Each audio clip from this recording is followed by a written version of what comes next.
So what's up guys, Fabria and welcome to Shades of Tech. The ending of 2019 and the beginning of 2020 seems like the perfect timing for making a Q&A, and I wanted to try something different. In fact, you can see a different view of my studio and no script, just me talking to the camera, so I really hope you will like it. But before we dive in, I want to give a very big thank you to all the subscribers and people that watch my videos for this 2019, and to all the brands and sponsors that help us grow up and improve the quality of our videos and send in product for review. And I want to thank especially LG Electronic for the epic 4K OLED versus 8K QLED video, and to OWC for sending the parts for the upgrade of the 2013 iMac.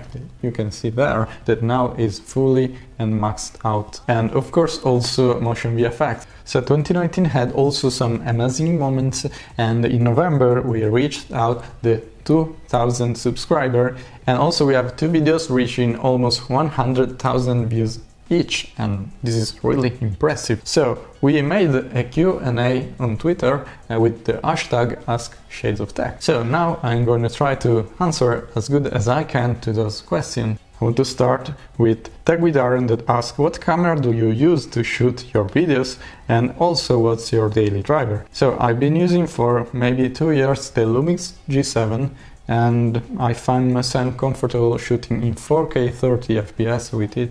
And I have a two lens, basically the base telephoto kit that was original with the camera, and a fixed 25mm f1.7 that creates a really shallow depth of field that you probably have seen in some of my videos. About my daily driver, I am still using the iPhone 6s Plus, and I didn't see any reason to upgrade. The battery is great, the screen is full HD and is very big. And only this year I'm finding that the camera is starting to get old, so I'm probably considering to get an iPhone 12 or 12 Pro Max in 2020 maybe. Then Preston Stokes asks, what are your plans for the future, any collabs you will want to do with other content creators? Well, this is a very good question. I have thought about making collaboration with other content creators for a while. I just didn't find the time and the right idea. So if you want to make some collaboration with me, please send me a message or leave a comment. And I was thinking that since I received this one for Christmas, and this is a really popular pair of headphones, and I think it could be interesting to collect all the impressions that all the YouTubers had. So what are your plans for the future? Well, it's a longer question. Basically, I want to continue to make video, of course, and I want to focus on what I really love, and those are TVs.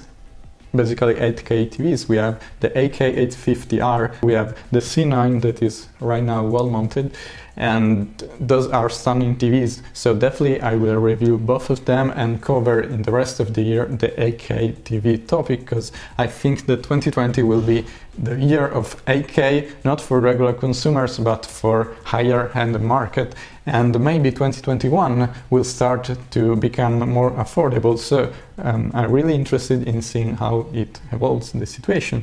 And the other topics I really love is of course Apple.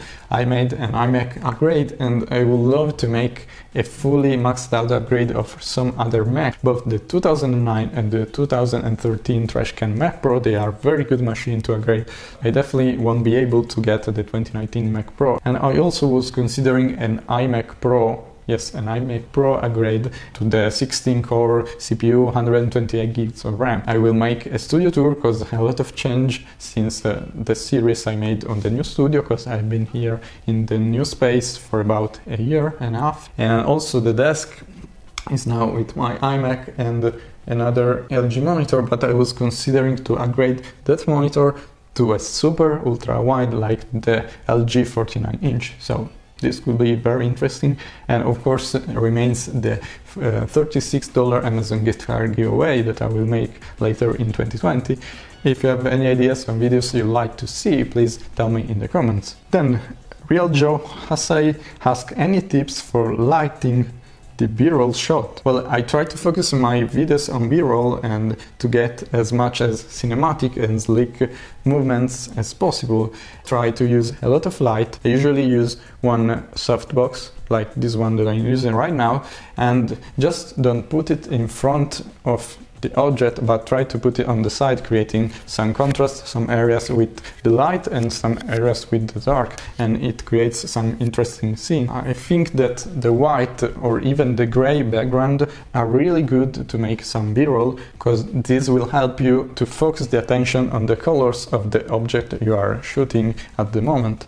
And of course you should invest in some gear. I use personally the Manfrotto Fluid Head and the newer motorized slider, and combining those two I can create some really clean and slow. The important thing is to make slow shots, then you can fasten them in post-production, but if you make them fast you can't slow down. With the Fluid Head and the motorized slider I just make one shot. Before I didn't have them, I took 5 or 6 shots, and then sometimes I had to redo it, so it's a really time saver. Okay, this is a funny one again from Preston Stott. How long did it take to become semi-successful on YouTube? For me, YouTube is just a hobby, so I'm really happy that you think I'm semi-successful, but I definitely am not. But I want to tell you a funny story. Shades of Tech is on YouTube from 2015, but it was called FCHM Tech. And it was in Italian, and it was focused on Lego and Star Wars. Then in 2018 I changed completely the subject, but before I changed from Italian to English. And in those 2 moments all the subscribers I had collected were lost, because technically Shades of Tech was born at the beginning of 2018, and now this trend of subscribe bleeding has a little bit reduced. So I'm very happy about that, because now the people that are watching me are really focused on English and on the technology, on Apple. Okay, another question from Mohamed Chassem. How was the Burj Khalifa trip? Well, this was referred to a previous tweet, because you probably don't know, but in 2019, in the end of October, I got married, and then I went on the honeymoon, and then I went to Dubai, and of course I went to the Burj Khalifa, and it was an amazing experience. It was like going up in the sky with a drone and making photos of the city below. It was very, very impressive. And of course, if you don't know, the Burj Khalifa is the highest building in the world, and it's in Dubai. Okay, so this was it. I hope I answered all the questions you made, and if you want to make any more questions, be sure to post me on Twitter with the hashtag AskShadesOfTech. And have a very wonderful 2020, and stay tuned for all the future of Shades of Tech and all the beautiful things we are planning. There are a lot, I can assure you. Thanks so much for watching. Be sure to like or dislike this video, comment and subscribe. And as always, I'll see you in the next one. Ciao!